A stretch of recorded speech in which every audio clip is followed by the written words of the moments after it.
to Dads is a podcast to help men understand and navigate the transition of being a single dude into a family man.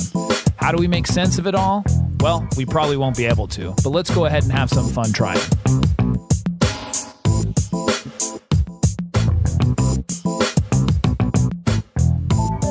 And we are back. We're back. I'm Jason Kreidman. I'm Alan Bush. And this is Dudes to Dads. Did you like the way I said that? I do. A little like bit of inflection in the voice. Dudes to Dads. Yeah, I mean, we, obviously on this episode or on this podcast, we often will use different voice.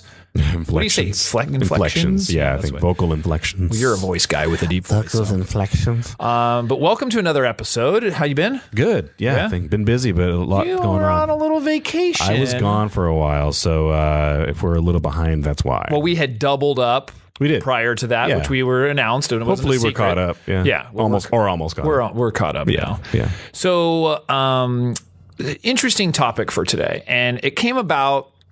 I like to give some context. It came about because of just multiple people that I come across in my life, and I often see a lot of similarities with young dads or dads that are have newer kids, and so, I mean the whole stuff of what Dudes to Dads is about. Sure. And I'm often coming across a lot of similarities, and when I see something that is just really interesting or hits me, I like to talk about it. Right.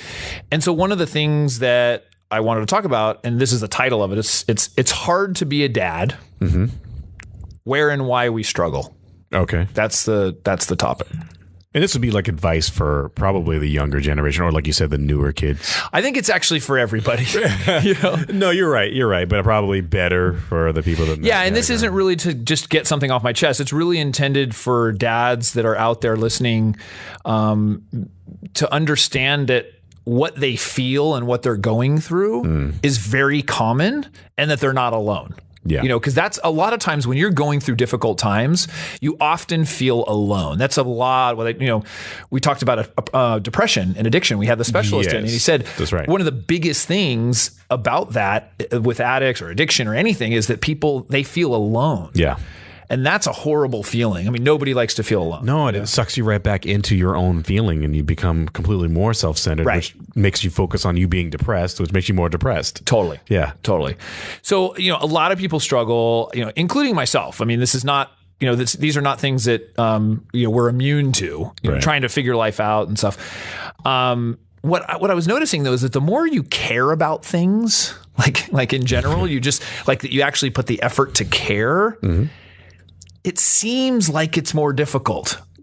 Right. There's almost like this weird dynamic. And so when you have new kids, whether it's newborn, probably up to about 3 to 4 years old, that's the hardest time. Yes. Being a dad. Yeah. And here's the thing, I'm prefacing all this with, moms struggle, people in different situations struggle. Oh, of course. There's all kinds of stuff, disclaimers. Yeah. I'm talking about dads, and that's because that's what the show is about, and that's who I relate to. Yeah. And when your kids are really young, this whole transition of going from the single guy to the dad and the family man, that's why this podcast is here, because it's really, really difficult. It's not that we're just celebrating and having a great time. And, there's Dudes to Dads and beer. Well, there's some element of that. And I don't want to take this as a pessimistic view, but there are so many things that dads feel and think and go through during these times that it's not easy. Yeah. And that's kind of what I wanted to talk about. Yeah, it's the impetus of why you started the group in the first place. I mean, you started the Meetup Group as an answer to some of the difficulties that you were having at that time that you had to kind of pull yourself through. And thankfully, you had some advice from great people and your mom and all these other people that were huge influences that other people probably didn't have privy to. Yeah, it's a good point. It's having some of the tools and the mechanisms to cope with it. If that's the best word. I don't know. So what happens is, I think when people go through stuff like this, they don't know where, they don't know what to do. Exactly. It's not that you want to be in that situation. I mean, I've been in those situations where I feel really, really down. It's not like I'm like, yeah, this is cool. I really want to feel down right now. That's not what we're thinking. It's how do I get out of this? Or and saying, I don't even see a different way. Yeah. Like I don't even, it's not even there. I mean, I remember actually in my mid 20s, I was going through, you could call it like quarter life crisis, Right, and stress, just all kinds of things going on, changing career and relationships and things. And I remember being pretty down. I wouldn't call it a full on, like, I don't know the diagnosis of depression, but I was really down, had a lot of anxiety, believe it or not, a lot more than I did. Yeah. And remember looking around at me. I went out one time and I was just like, I don't think other people are dealing with this stuff. Like, these people seem so happy. I know. And I didn't feel that way. Yeah. I didn't feel happy. I was pissed off. I was angry. I was stressed. Yeah.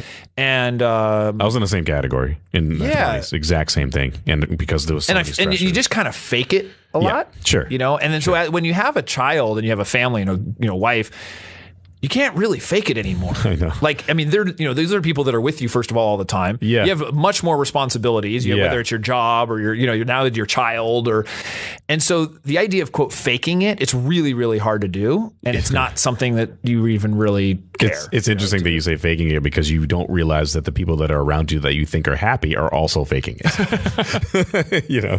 True. Yeah. So, it's easy to compare yourself to other people. And I think that's a lot what people do is, they look and say, well, this guy has more money, or that guy's got a great relationship, or this guy always seems happy. Mm-hmm. I mean, the reality is, and I wrote this quote. It's funny. I actually thought about this and I wrote it and then I ended up tweeting it. But I said, it's not about what level of anything you've achieved, but your self-acceptance of that level. Mm-hmm. So one of the things that I've been plagued with is always thinking that there is this level of perfection to attain. Yeah. That's just something in multiple areas of my life where it's like, right. Oh, I could do this and it would be better. And I would do this and it would be better. Yeah. The difficulty with that is that you never really achieve acceptance on where you are. Right. You're always like... And I don't mean that you can't get better and you can't improve. Yeah. But you're not giving yourself kudos or, making yourself feel good for where you are right now. Right. You're always thinking, well, I have to be at this other place in order to be happy. Yeah. Whether that is my financial life, my marriage, my kids' development, whatever it is, you're like, oh, when that comes, then I'll be happy. Yeah. And it's like we're delaying happiness for no reason. No, it's a really good point. Because you never attain it. Exactly. Yeah. Yeah. It's just not something. So when I look at various components of your life, what I'm suggesting is if you evaluate where you were in the past, and then compare it to where you are now, that is a much different way of evaluating your life and the acceptance. Contrast helps a lot. Right. Yeah, you compare and can contrast. So you're looking at it and saying, and here's a great example is this podcast. Mm-hmm. So there are so many things I want to do with this podcast. Oh, for sure. All kinds of stuff, technical stuff, the video things, the different channels of, social media. So many things I want to do. Yeah. And so if I look at all those things and go, well, we really haven't achieved success until I have this many followers and this many subscribers and this many, whatever downloads, I'm never going to feel good about what it is that I'm doing. Yes. If I looked at it that way. Yeah. Instead, and granted, this is recent. This is not like I've thought this way my whole life. This is like, I'm learning these things now as I go along. And, it's funny. I just was at a financial course recently, and it's like, this is one of the topics that they were talking about. And it was like, it's just really, really valuable. Like giving yourself kudos for those small wins. It's like kind of reinforces what I'm talking about. And basically, if I look at it over the course of the last year, let's say, we've done 52 podcasts because we did one every week. Yeah. Yeah. We have a tremendous amount of content that we've created as, to help dads. Yeah. And our downloads have been, exponentially increased. Right. Because, a year ago we had not that much. Not that many at all. And, we're now, around the world, and we've got, a lot more people who are contacting us and listening to us. Yeah. So if I take that and I look at that of where we were, and it was funny too, and this kind of I recently had lunch with an old work associate of mine who had done some work for me. And I said, well, I'm doing all this stuff, but he hadn't seen me in like a year and a half. Yeah. And he said, you're doing all that? Like, you've done all that? And I'm like, what are you talking about? I still haven't, and I caught myself. Yeah. Instead, his perspective was like, wow, you guys have put out a lot of stuff. Yeah. I mean, I can see all this work you're doing. Yeah. And I just had to take a step back and be like, you know what? You're right. Yeah. Like, I got to actually give myself some credit to say, I've been doing this, Yeah. And so I think, the moral of that, of that element is of just looking at the difference of what you've done. Now, if you haven't done anything and you're like, well, let's say you were, it's a physical, you're like your fitness or something, and you look at, well, I used to be in good shape and now I'm not. That might not work. Yeah. But when you're trying to like achieve a level of success or something, you really do. It does help to look at that perspective for sure. Like, or even in my career, I'm not making the money that I was. Well, 2-3 years ago, maybe you were better off than you were before. Yeah. You have or you're doing something different, but you weren't as happy. Right. And then you didn't have as much under your control. Talk about. Very good. It's as if you almost knew what I was going to say. Yeah. So I wanted to touch on a couple areas. These are sort of there's 4 main areas that and it was funny. A lot of times when I'm preparing for this, I'm looking at articles and all this stuff. This was straight from my heart. Okay. Like this was my head and my heart. What do I deal with? What do I feel? Yeah. And I'm sitting there I was just writing. It was pretty cool. It was actually that doesn't happen very often because I talk okay, where I can just talk about on a topic, but my writing doesn't work that way. Yeah. So there's 4 areas: professional, financial, relationship, and physical.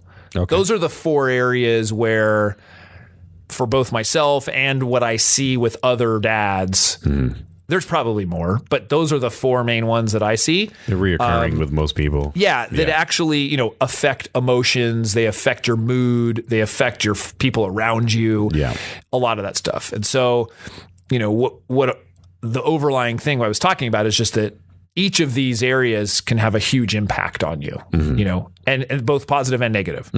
So I wanted to talk about each one, just kind of touch on them. So the first one, professionally, and what dads deal with professionally. And it's interesting how much transition there is typically in the early years of a child's life for the dad. Like, we sat in the Meetup Group and all these dads who had young kids were like, oh, I just moved. I just bought a new house. Or, hey, I just got a new job. Yeah. Everyone is sort of in this transitional phase because you're starting to evaluate things and look at things differently. And you're saying, well, I need more security. Yeah. Or I need to have a place for my family. Or I need to be closer to home. Yeah. There's all kinds of things that happen. And so there's this transitional stuff that happens. Well, that transitional stuff is pretty disruptive. For sure. Especially when having a child. Yeah. My first child, I was like, oh, I decided to leave the business that I was running, not great timing, right? But you talk about a transition, all of a sudden to go from this great stability to like, oh yeah, I think I'm going to go consult. Yeah. Okay. Don't talk to my wife about that. But it was, it's a big transition, to do those things. So professionally, one of the questions, and this was dealt with recently, are we doing our life's purpose? Yeah. Or are we doing this because it pays our bills? Yeah. And that is, it's a really, really difficult thing to look at that and seriously look at it and say, am I doing what I want to be doing? And many people will say no. Yeah. But that's what pays my bills. Like, that's, I can't just switch. I can't just I've been in this industry for 10 years. How am I supposed, all kinds of things. Now, absolutely. I'm not saying this is something that's easy, but one of the things, and if you're an entrepreneur, you have your own business, it's even more difficult. I can say that from experience. If you're trying to run your own business and you have a new family, yes, that is a really, really difficult thing to accomplish. Yeah, absolutely. It's you are up against the odds. Jobs, yeah, you are up against the job because it encompasses your head at all times. It's not like you just leave it at 9, at 5 o'clock. You're like, oh, cool, I don't have to deal with this anymore. It is a full-time occupation of your mind, right? And And for many people, I mean, even if they are working for somebody else, that could be that way too. I mean, just their job and their career and everything is really, really important. And as men, that's true. We just, that's how we roll. Right. You know, Right. It's important. It's funny you mentioned occupation of your mind, because occupation can mean job. Yeah. So yeah, I didn't think about the correlation between that word and occupying space. That was just time. on accident. Sometimes we're smart without even knowing that we're going to be smart. We sometimes surprise ourselves with our smartness. Yeah, exactly. Yeah, yeah. Right. So I wanted to say, so what do you do? Like, what is if you are in a situation where you ultimately are not doing what makes you happy, career-wise, you know, how do you begin to transition, or how do you begin to approach that? So one of the things that was very interesting said to me was, what do other people say that you're good at? Yeah. You know, because sometimes you don't know. I mean, like my wife, for example, she's a nurse. She knew it's immediately when she started to be a nurse that like that's what she really wanted to do, and she absolutely loves it. There's she's not saying, oh, I really wish I would have been XYZ. Yeah. I mean, there might be some things as a joke, like, oh, I want to really be a professional dancer or something, sure, you know. Sure. But realistically, it was like, oh, this is my calling. She's very, very happy with what she does, you know, and has a great environment and everything else. So that's, you know, she had that. For me, nobody has ever said, Jason, you really should sit in front of the computer for 10 to 12 hours. Right. Like, you'd be really good at that. Yeah. You know, I know you talk really well, but I think in front of the computer for 12 hours a day, you know, that's your calling. Yeah. It's just not the case. Yeah, exactly. You know, so for me, I began to evaluate that. That's what allowed me to then start doing this stuff, was to say, like, even if I'm not doing this as my full occupation, it's a very fulfilling and enjoyable thing for me to do. For sure. You know, and so I can get something out of it. So that's the other part too, is that you can begin to do things and make those steps, you know. Right. And you're doing, you're lecturing.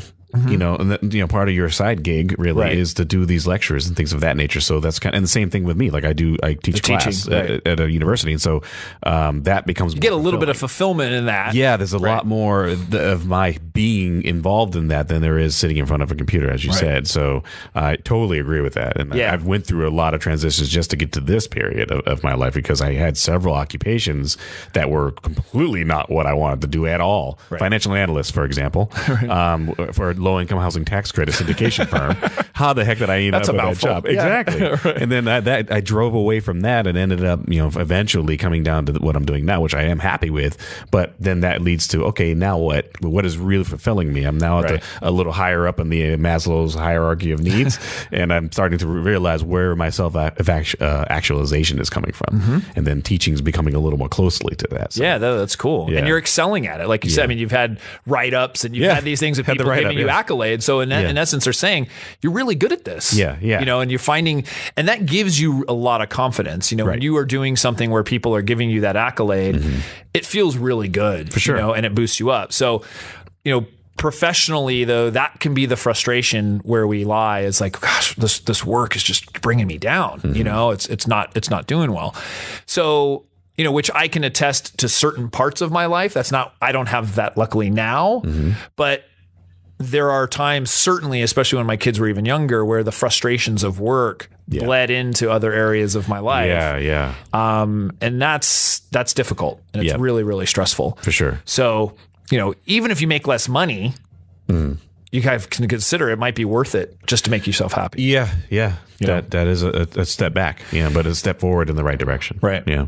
So the second thing now is the financial, which, you know, certainly is a good segue from professional. Yep. But the reality is being a provider for your family, and we're talking, of course, you know, in a situation where you are the major provider for the family, it's really, really stressful. You know, especially like, you know, you feel like you're never quite making enough money for the lifestyle that you want to live. Yeah, sure. You know, or that you want your family to have, and you might be living paycheck to paycheck. You might even be in debt. Yeah, it's a very, very common thing. In fact, there's this law. It's called Parkinson's Law. It was created by an English writer, C. Northcote Parkinson. Okay, and basically what it says is, no matter how much money you make, you'll spend the entire amount and then a little more. So whether you are making $30,000 a year or $3 million a year, you're going to spend it.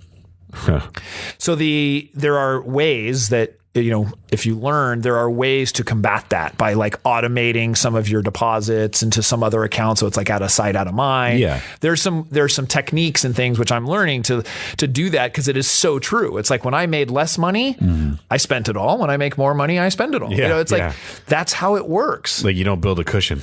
Right. You just basically kind of you're moving your standards up, but then your standards up here are going right. higher All of a as well. sudden your lifestyle's changed. So unless you can have things in place to do that, to combat that, you're just kind of stuck. Yeah. And it's very difficult. So, so what are the things you can do with that? So, with financial stress, I'd say one of the things, if, financial stress is one of your big, elements that are causing you anguish. Yeah.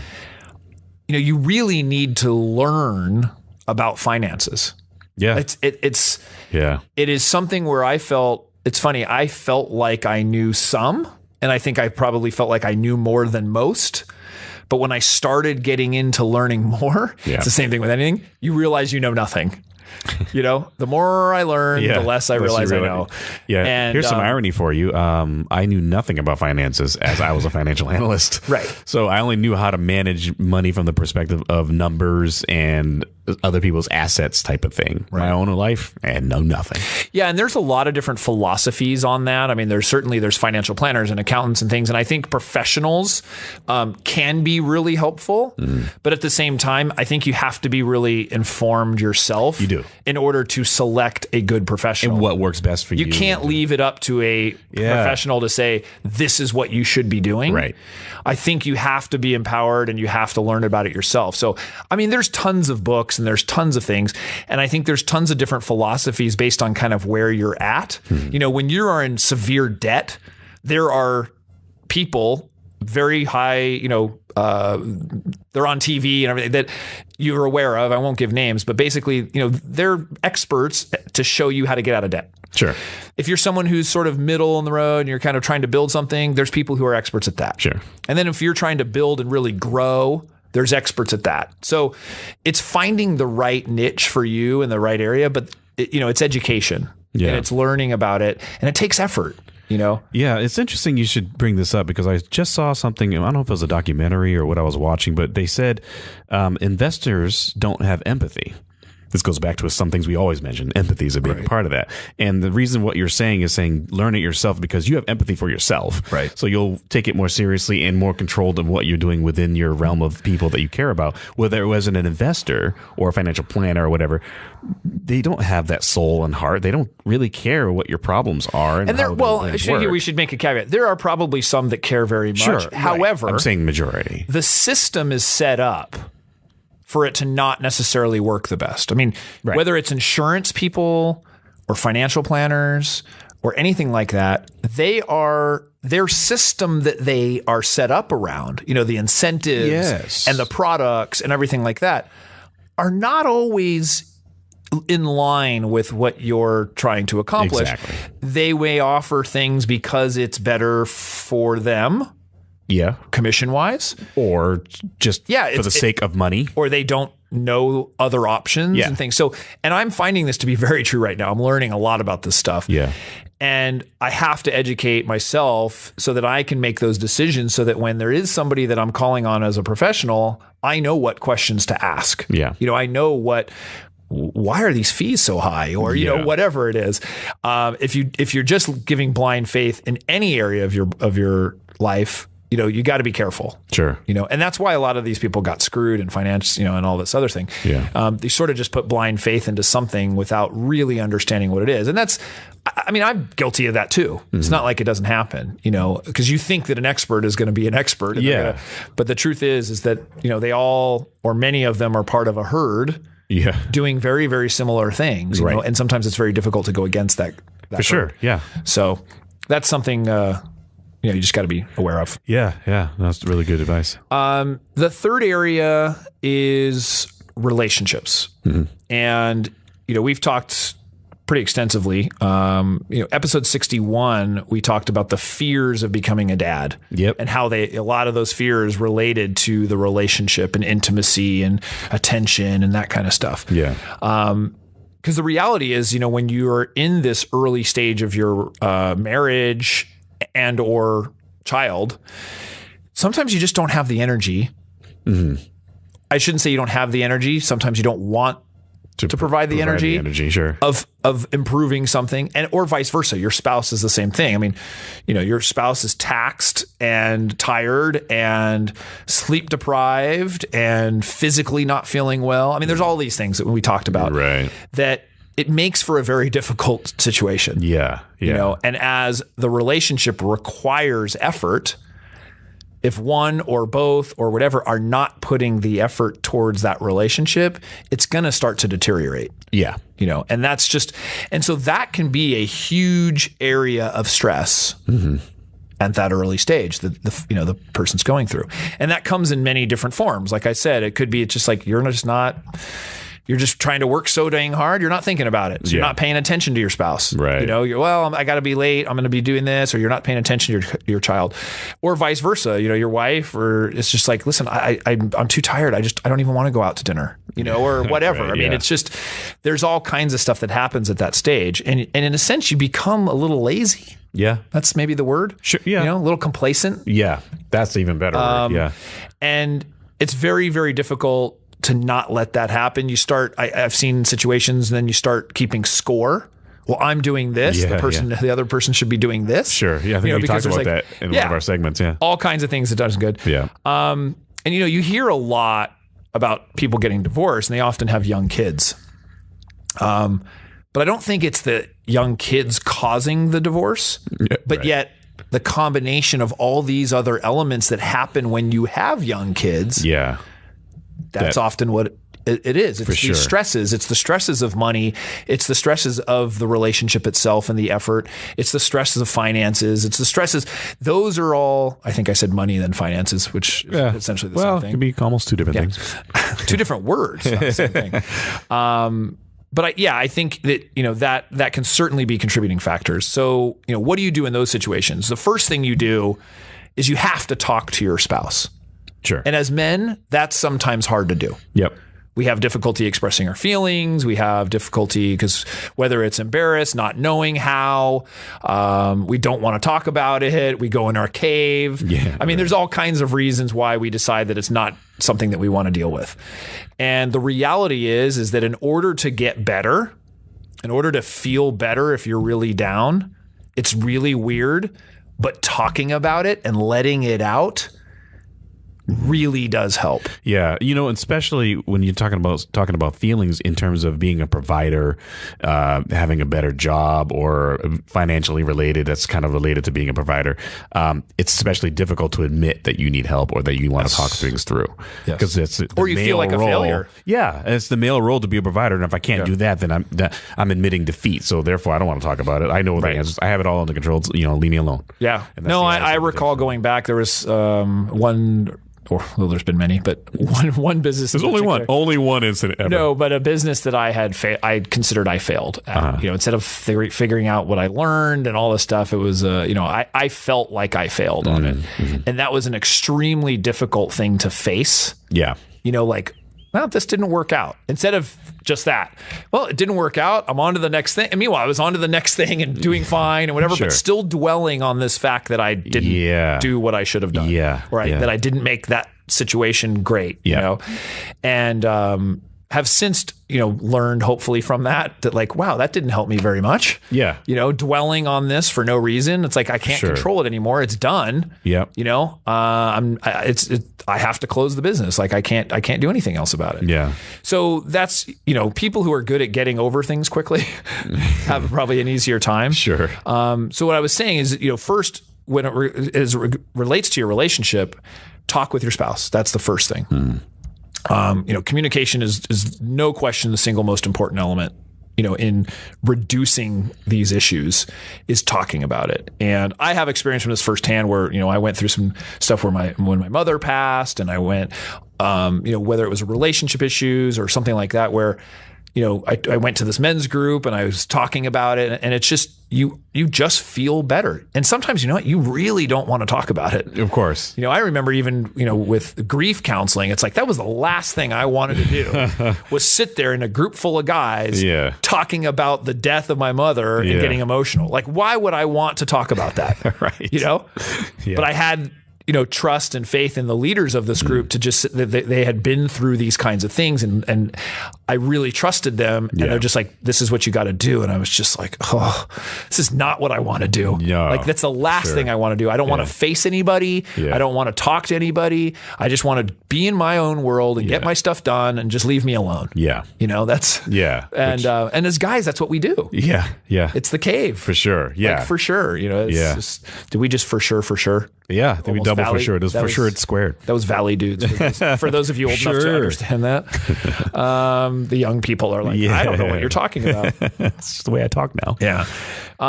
If the communication doesn't work, then you consider getting outside help. So that's a counselor, or a coach, or if you're religious leader, whoever it is. But the idea of talking to somebody about it is really, really important. And first thing is if you can talk to your significant other. But so that's the action plan. The last item is physical.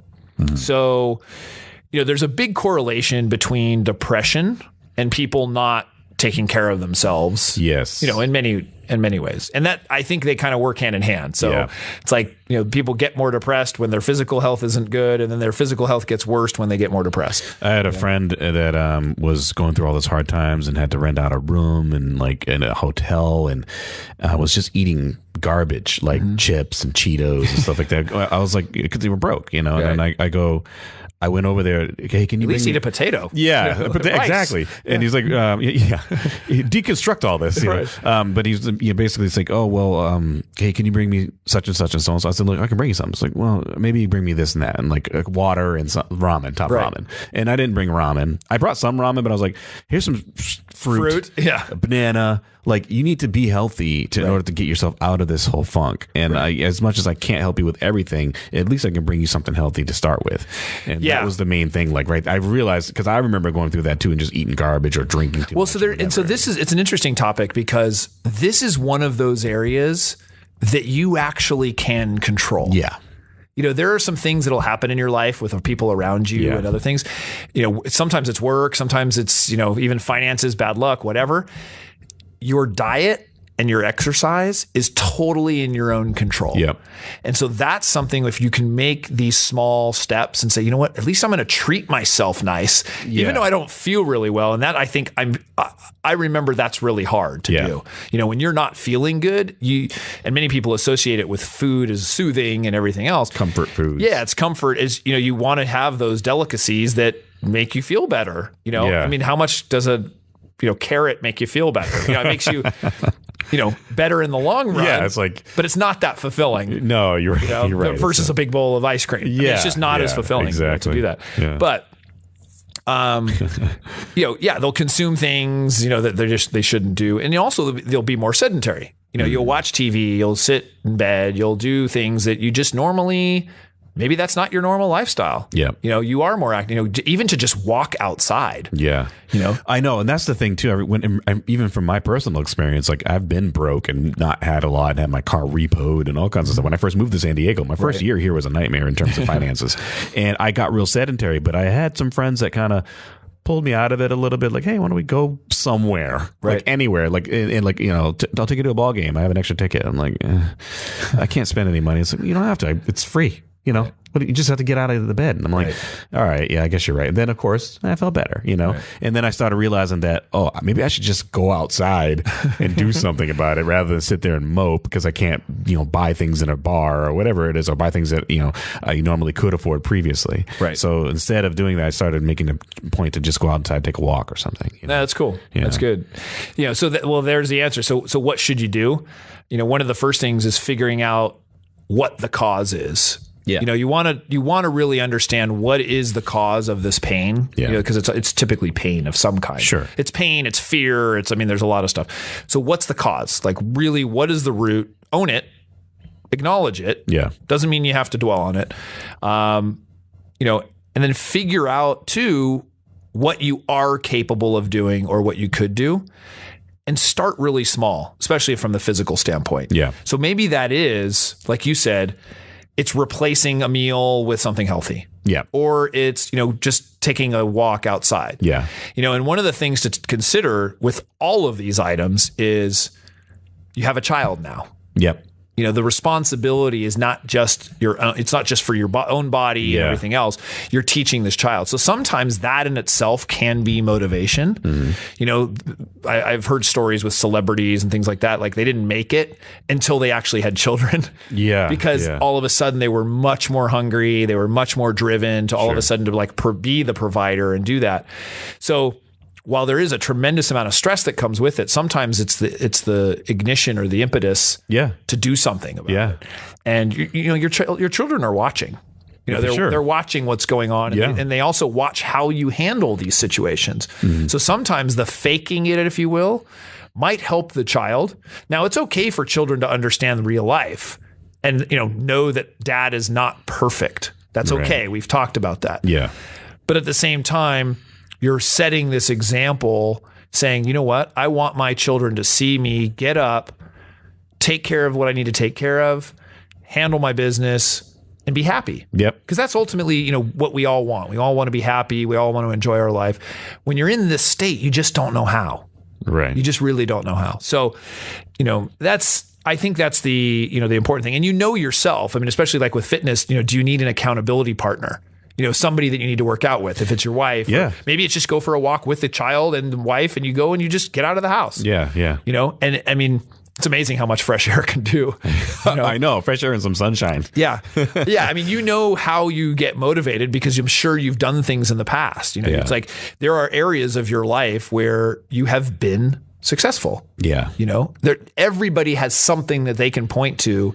Maybe they didn't attain the level that they wanted to, but if they look at where they were at one point and where they ended, there's always something that you could look at. Yeah. The fact is, if you built a relationship and then you got married, that in itself is a huge thing, or you had a child. Yeah. You went from not having a child to all of a sudden, I mean, that's a big deal. Yeah. And it's a huge responsibility. So I think, these are all really, really important things. And I kind of wanted to say, like, we're not solving the world's problems here. This is not, our intention, but we really do care about the dad community, and that's why this podcast was created. And there's a lot of dads struggling with these various areas. And I know this because I've had it and still deal with a lot of these things and have talked to people that are dealing with these things. That's what these meetups are. When we talk to friends, that's the stuff that is going on. We just often don't share it and communicate it and get it out and talk about it. Yeah. And so,